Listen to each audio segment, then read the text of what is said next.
Welcome back to the programme. Now, lawyers for the former Pakistan Prime Minister Imran Khan have been in court today, challenging a decision over the weekend to jail him for 3 years. Mr Khan's legal team held a press conference after meeting the former Prime Minister in prison. His lawyers say he's being held in deplorable conditions in jail, but otherwise he remains in good spirits. He was sentenced on Saturday for failing to declare money earned from selling state gifts while he was in office. After the verdict, he was taken from his home directly to prison. He has denied the charges. Let's speak now to Hamad Azhar, Imran Khan's aide and former Finance and Energy Minister. Thank you so much, sir, for joining us here on the programme. First of all, just tell us a little bit more about the situation with the former Prime Minister. You say that, or his lawyers said that they are deplorable conditions, but he remains in good spirits? That's correct. He's not been given the A-class or a B-class facility that former prime ministers in Pakistan are entitled to. He's been held in a cell with open toilets. That is an unclean cell as well, with very sort of unhygienic and unsanitary conditions. But nevertheless, he remains in very high spirits, and our lawyers are in touch with him. This was expected, wasn't it? I mean, perhaps not the conditions that he's in, but there was a feeling that at some point he might be arrested again.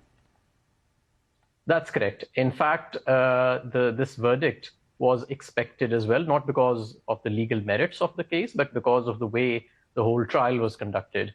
Imran Khan's key witnesses, defense witnesses, were not allowed to give their testimony. His financial accountants were not allowed to speak in court in defense of his case. The attitude of the judge with the defense lawyers was also questioned and was quite controversial.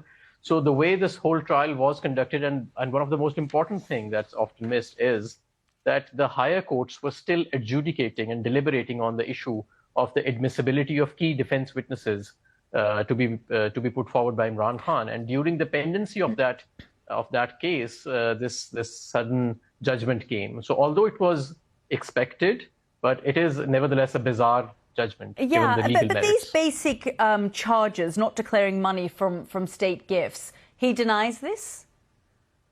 Absolutely, and it's not correct as well. That's not what the judgment is founded on. The value of the gifts at which he purchased has not been questioned. That has been properly declared. The sale of the gifts has also been properly declared, and he has paid tax on any earnings through the sale of those gifts. So, and by the way, the selling of these gifts is legal in Pakistan, and it's a very common practice that all previous stakeholders, office holders have done to a far greater extent. So all of that has been actually declared. It's all been done on a very technical point. For example, in 1 year, the judge found that he had listed the total sum of the gifts instead of listing each item-wise the gift individually in his election commission return. I mean, so it's very minor. Yeah, and you know, would you say that at the core of this, there is something wrong in the system? Because when Imran Khan was in power, those before him received the same treatment. And now Imran Khan is sort of being treated in exactly the same way. You know, and he stayed silent when his opponents were going through the exact same thing. Well, actually, Imran Khan's opponents had multi-billion rupees corruption cases that most of them were not made by Imran Khan himself.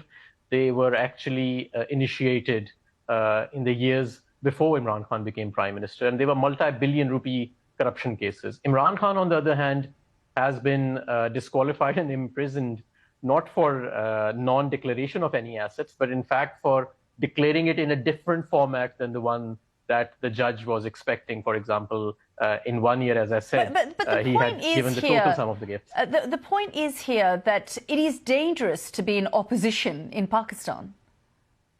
That's correct. One civilian prime minister has been hanged.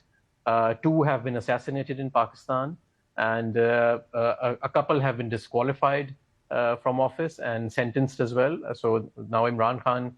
But perhaps the thing that distinguishes Imran Khan's case from the rest is the kind of frivolous charges and the way in which he was very blatantly framed for this. I mean, all of the legal community in Pakistan is sort of raising questions on the fairness of this trial and on the kind of the charges that were leveled and the kind of the judgment that has come out. In May, when he was arrested, we saw an overwhelming number of supporters out on the streets. There were accusations of civil disobedience.